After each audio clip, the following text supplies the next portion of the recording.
কি দিবস? এই বিশ্ব ভালোবাসা দিবসের সাথে মুসলমানদের কোনো সম্পর্ক?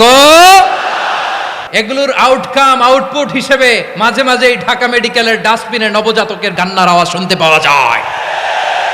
নারীর মন বুঝতে পারলে নেয়ামত, বুঝতে না পারলে কিয়ামত। আপনি তাকে একটা মুচকি হাসি দিয়ে দেন, সে তার কলিজা দিয়ে দেয়। ওরা আপনাকে আইটেম গার্ল বানাতে চায়। আল্লাহ তাআলা তিনটা জিনিসের যেমনি আদেশ করেছেন, অনুরূপভাবে তিনটা বিষয় তিনি বারণ করেছেন, নিষেধ করেছেন। ওগুলোর কাছেও যাওয়া যাবে। শুনবেন। রাব্বুল আলামিন বলেন, ওয়ায়ানহা আনিল ফাহশাই ওয়াল মুনকারি ওয়াল বাগি। আমি যেমনি তিনটি বিষয়ে আদেশ করলাম, অনুরূপভাবে তিনটি বিষয়ে বারণ করলাম, নিষেধ করলাম। আমার 1 নাম্বার নিষেধাজ্ঞা হলো অশ্লীলতার প্রতি। ফাহশা, ওয়ায়ানহা আনিল ফাহশা। আল্লাহ তাআলা অশ্লীলতাকে নিষেধ করেছেন। কোন জিনিসকে? সবাই বলুন, কোন জিনিসকে? যত ধরনের, যত টাইপের, যত ক্যাটাগরির অশ্লীলতা হতে পারে, সব অশ্লীলতাকে হারাম করেছেন কে? ফাহশা মানে কি?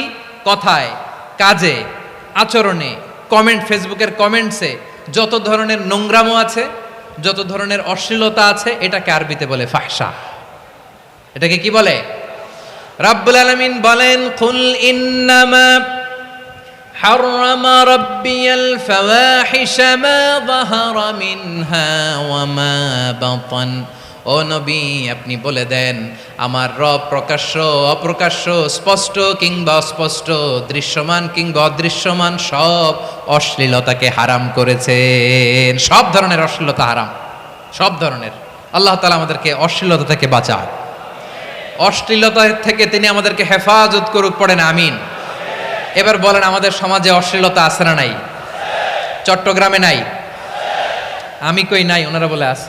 দেখছেন, আমি সামহাও বাঁচায় দেওয়ার ট্রাই করতেছি, ওনারা বলে আছে।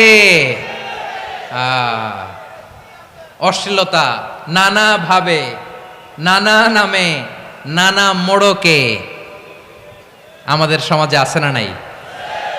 সংস্কৃতির নামে, ফ্যাশনের নামে, বিনোদনের নামে, উপন্যাসের নামে, কনসার্টের নামে অশ্লীলতা আছে না নাই? আপনি দেখেছেন কনসার্টগুলোর অবস্থা? এই যে আতিফ আসলাম যে আসছে আমাদের দেশে, তারপর কে আসছে, আমাদের তরুণ তরুণীরা, আমাদের যুবক যুবতীরা, আমাদের জেনজিরা, কি অবস্থা ওইখানে? হ্যাঁ, কি অবস্থা! কে বাঁচাবে ওদের? কে রক্ষা করবে ওদের ইমানের, ওদের চরিত্রের হেফাজতের গ্যারান্টি কে দিবে? কনসার্টের নামে অশ্লীলতা আছে না নাই? ছেলে মেয়ে একে অপরকে জড়ায় ধরতেছে, একে অপরকে চুমু খাচ্ছে, প্রকাশ্যে, দিবালোকে, গণমানুষের সামনে। আল্লাহ তাআলা এই অশ্লীলতা থেকে আমাদেরকে বেঁচে থাকতে বলেছেন, বেঁচে থাকতে বলেছেন। রূপালী জগতের নামে অশ্লীলতা আছে না নাই? এই টার্মটা আপনারা জানেন না? রূপালী জগৎ কি জগৎ? আসলে কি রূপালী জগৎ না অন্ধকার জগৎ? আমার বোনেরা, আপনাদেরকে যে কি বলে তারা বুঝায়, রূপালী জগৎ শুনেই আপনি ভরকে যাবেন না। রূপালী জগতে যে নারী যত বেশি উলঙ্গ, সে নাকি তত বেশি সাহসী। জানেন, বলে এটা একটা সাহসী নারী, খুব সাহসী পদক্ষেপ তার। যত বেশি শরীর থেকে কাপড় নামাতে পারবে, যত বেশি বস্ত্রহীন হয়ে নিজেকে প্রেজেন্ট করতে পারবে, সে নাকি তত বেশি সাহসী। আমার চট্টলার ভাইয়েরা, শয়তানের প্রথমে এজেন্ডা ছিল বনি আদমকে বস্ত্রহীন করা।